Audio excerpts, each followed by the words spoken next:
What's up, guys? Welcome to another episode of a Sunday service.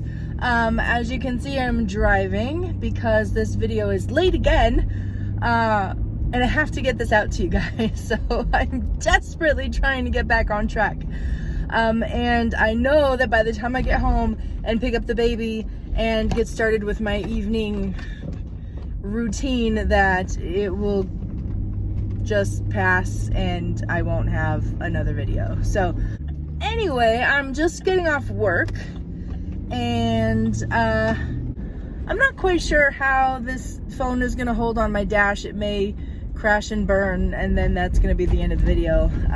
But anyway, I'm not gonna hold it while I'm driving, so this is the only safe option right here. So this past month, I did not get out to go to church. I definitely could have made it this past weekend. I was just exhausted and I didn't get up. I'd like to go to like a Wednesday night service, but I don't think the baby's gonna make it on a Wednesday night because after being in daycare all day, yeah, I just don't want to take him when he's cranky. So we're gonna have to shoot for a Sunday.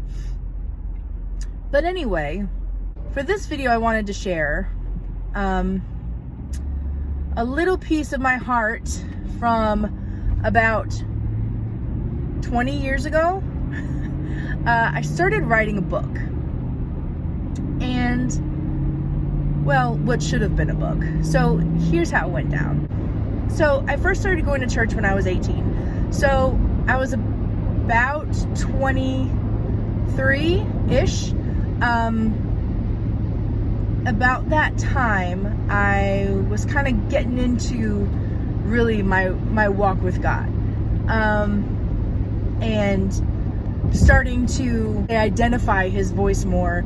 I went through this, I'll talk more about this later, but I went through this like training process, it felt like, with God, where I would like think that I heard him say something, you know, like I felt something in my spirit, and then like it would happen.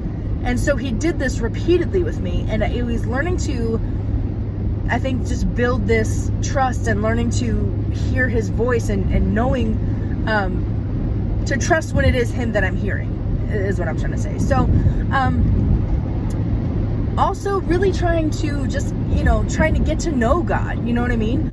And learn about him and know his heart, and I just wanted to know him on a deeper level. I was in a pretty rough spot at the time.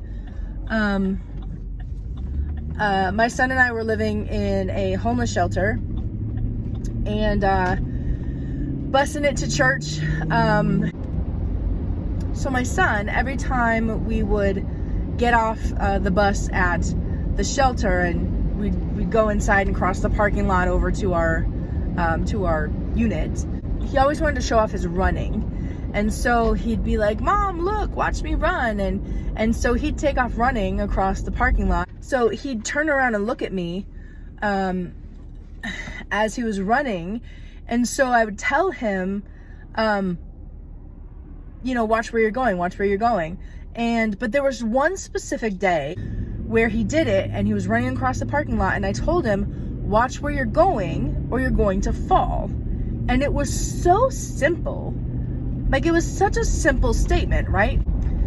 But all of a sudden, in that moment, it just like dropped in me that God was trying to show me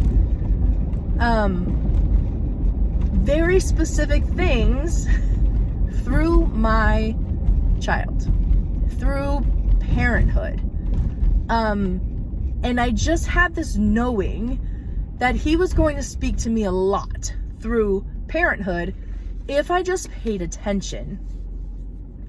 And so all of the little things that I kind of just dismissed as being little things at first, I felt like I have to get this down on paper. And so I set forth to write this book that eventually never happened. I got a lot of material down. The book just never got finished. And my son probably hit about, he was probably elementary school still when I stopped writing and kind of put it up on the shelf. But I tried over and over and over and over and over again to finish this book, but I was really unhappy with it because I've worked in offices pretty much my whole life. So I'm very, like corporate and, you know, professional the majority of the time. But my family can tell you that that's not how I am at home. I think most of us are different at work, right? But my work life and my church life were very, like, you know, professional and uptight and very, it just wasn't relaxed. It didn't feel authentic. The writing in the book felt like an email that I would write at work. And so I'm like, nobody wants to read this. I don't want to read this. It just, why am I writing it like this? And I attempted to take some coaching at one point, some writing coaching. And one of the things that she said was, you need to find your voice. And I didn't really know how to find my voice and put it on paper. But she had said, you know, record yourself talking and like transcribe it basically, you know? And I never did that. But here I am years later now doing YouTube, right? My son even had pointed out to me recently, he's like, Ma, you gotta relax. Because, you know, your videos kind of sound, you know, like your office. And so I'm learning, but I did tell him that that's one of the things that I'm working on, is learning how to relax. So hopefully my videos in a year from now are going to be a lot less uptight than my videos when I first started. So I'm getting there. It's going to take practice. It's going to take work to kind of undo that, and learn how to split, you know, leave the corporate with corporate. And when I get on video and talk to people, just relax and talk to people. So I'm trying to learn how to talk to you guys how I talk to my son at home, but whatever, I still come out like I'm in a meeting. So anyway, so this book that failed over and over and over again, right? How it came about was,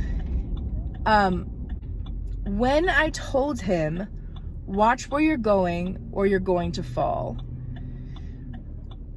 it dawned on me in that moment, it was like God was saying that to me. Watch where you're going or you're going to fall. And in our walk, we have to be laser focused. We have to continuously keep our eyes on the mark. And because there's so much going on in the world, and it's so easy to get distracted, and to end up missing the mark, you know, and that's what happened. I wasn't watching where I was going, and eventually I fell. I just fell, and, you know, my life just kind of spiraled, and I got further and further and further away because I took my eye off of the mark. I wasn't watching where I was going. And so, okay, watch where you're going or you're gonna fall. It's so simple, even though it wasn't like this huge revelation, you know, some big secret thing, but it was just like, ta-da. If you would just pay attention, I think sometimes we're looking for these big signs, and we're looking for this big word, and we're looking for something so super spiritual, you know what I mean? And when really all we need is to pay attention to these little things.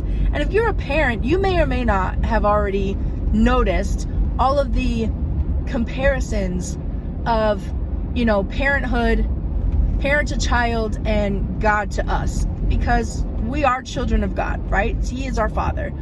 And so there's so many things that we can compare in our relationships with our children, that relate to our relationship with God. And so basically that's what this book was supposed to be about.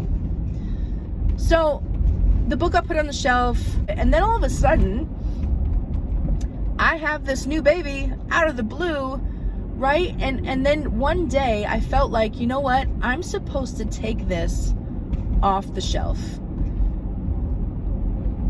This is an opportunity for me to start over. This is an opportunity for me to remember, because it's not about the book. I want to just clarify, it's not about the book. The book is just a byproduct, and I don't know that it's even going to be a book, but this is about me learning how to come back and get back on track, and how to listen to God's voice again, and to do it right. You know, it's an opportunity for me to, you know, to get back where I should have been, and allow him once again to speak to me through my children. And at this point now, I'm parenting both sides. I'm parenting an infant and I'm parenting an adult. And God has a tremendous amount of things to show me with both of those children. And if you're not somebody who's normally around children, I highly recommend that you get around children. I don't know, work in a daycare, volunteer the daycare in your church, if you have family members that have kids. Even if you're not a kid person, I get it. There's a lot of people out there just not really good with kids, but there's so much that we can learn from them. Get around them, but be intentional about picking up on some stuff. What's some stuff you catch yourself saying around children? And is God saying the same type of thing to you? Do they do certain things that, maybe we do? I'll get into all that. So this video really just was to break down the fact that a lot of my Sunday videos are going to kind of pull from that book. I don't know if I'm going to eventually start up the actual book again, or if I'm just going to use this as my platform just to kind of talk about this stuff. I feel like I had some other stuff to say, and I can't really remember what it was. I'm going to wrap it up because I'm at the daycare and I got to pick up the baby. So watch where you're going so you don't fall, all right? Super simple, but super important. Please don't stumble and fall and end up, 10 years in the wilderness like I've sort of been. So, till next week. Bye.